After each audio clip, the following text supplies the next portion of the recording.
All right, everyone, welcome back to the Aeneid.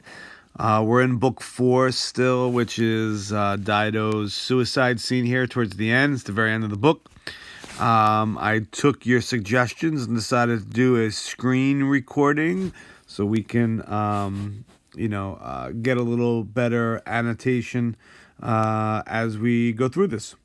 So we did this first part above this line we've already done, and we could certainly talk about it maybe tomorrow in class if anybody has any questions, but I want to pick up with new material on line 667. And again, you want to go verb hunting. The first verb you see is fremunt, and fremunt is an indicative verb. Fremo fremere means to make a noise, to resound, to cry out. It has to do with making a loud sound. You look down here, fremo says shout, roar, groan. Maybe roar is probably a good way to put it.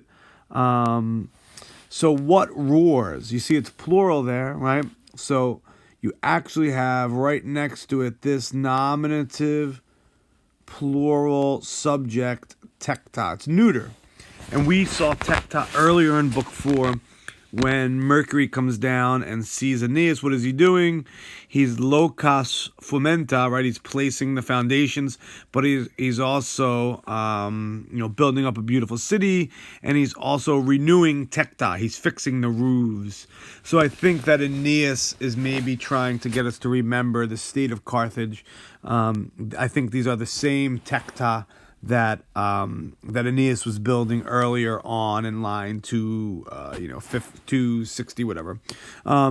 So the tekta are fremunting. The tekta groan. The roofs groan, and the roofs groan with 3 ablative things, with lamentis, with lamentations, weepings, cryings, with groaning, gemitu. Ke is just the enclitic for n, and with femineo ululatu. Ululatu, one of my favorite words. It's onomatopoeic. So it's supposed to mimic the sound that maybe aggrieved, sad, distressed woman would make. Ulululatu, ululatu. It's almost like when we had mugitus earlier, like the sound the wounded bull would make. Or even a few lines up, maybe 10 lines up, the sick, maybe imitating the onomatopoeic sound of the actual stabbing. So that first part that I have noted here is going to be the roofs roar with lamentations and groaning and feminine wailing, femineo ululatu. So all of the yellow things noted here are ablative, and the ablative of means or manner by which the tekta, the nominative neuter roofs, groan. I hope that makes sense. We can certainly talk about it in class tomorrow. Then the next part we have another verb immediately right after. Another verb that has to do with sound. Resonat, resounds. Sounds back, and the subject is going to be here, aether, the air. The air resounds. The air resounds with what? I'm going to highlight the ablative thing in yellow again, with great plangoribus. Plangoribus can have to do with sounds. If you look down here, I'll scroll down so you can see. It says wailing, but we already use wailing. I think I like to go with the beating here because it has to do more with the physical beating of a fist to a breast. Like when you're like, it's like when you're at mass and you say mea culpa, and you hit your fist to your chest. Because I think the first 3 words, lamitis, gemitu, femineo ululatu, are all about sound. The actual sound, and then even though this verb has to do with sound, this is more physical, right? And the air resounds with great beatings, with great beatings. Now the next part gets a little bit strange here. So the first thing we need to do is get this introductory stuff taken care of. Non aliter quam si. Everything I just highlighted in that Tyrian purple is not other than if. Not other than if. So realize Virgil just described these incredible negative sounds, right? Groaning, lamentation, feminine wailing, the beatings of chests. And he says those types of sounds are happening not aliter, other, quam, than if. Meaning they're the same as if, not other than if what might happen. So there's going to be two subjunctive verbs, and I'm going to highlight those subjunctive verbs in green for you. Ruat, well, green, pardon me.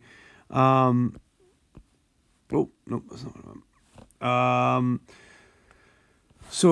Ruat and volantur. Both of those green highlighted verbs are subjunctive. Then they're subjunctive because of this C. They're conditional. This is not what actually is happening. This is as if this might happen, right? Remember, the subjunctive is all about possibilities. So not other than if, non aliter quam si, those four words mean not other than if. And then you have two subjects here. You have omnis Carthago is one subject, all Carthage, or antiqua Tyros. So both of these are subjects, proper nouns, Carthago, Tyros, both nominative singular subjects, both names of cities. We know Carthage. And Tyros is actually a nominative singular feminine Greek form, Tyre. And remember that Virgil always is referring back to Tyre and Sidon, these two twin cities of Phoenicia, because of Dido's original place of residence, right, where she was from originally. So, not other than if Carthage, all of Carthage or ancient Tyre, Ruat might fall. So ruo could have this sense in the first, if you look it up in like a dictionary, the first is to rush upon or to attack.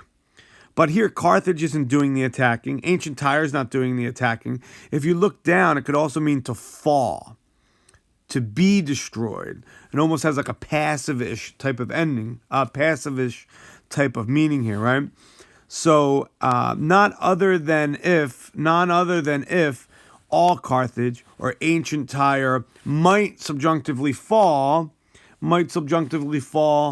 to enemies having been let in or by enemies having been let in. Not entirely clear if hostibus is like dative, like they fall in reference or in a specific way to these, or by means of them. I'm a sucker for the ablative of means, so I would probably say by hostibus, by ablative enemies having been let in, having been sent in, perfect passive participle in the ablative as well. But you could probably make an argument they fell to or for the enemies having been let in. Either way is acceptable. They're adverbial ablatives. You know, when there's ambiguity, I won't ask that of you on a test. Okay, this next part here, I don't want to make this video too long, so we'll just finish up this sentence and then we can do some more tomorrow.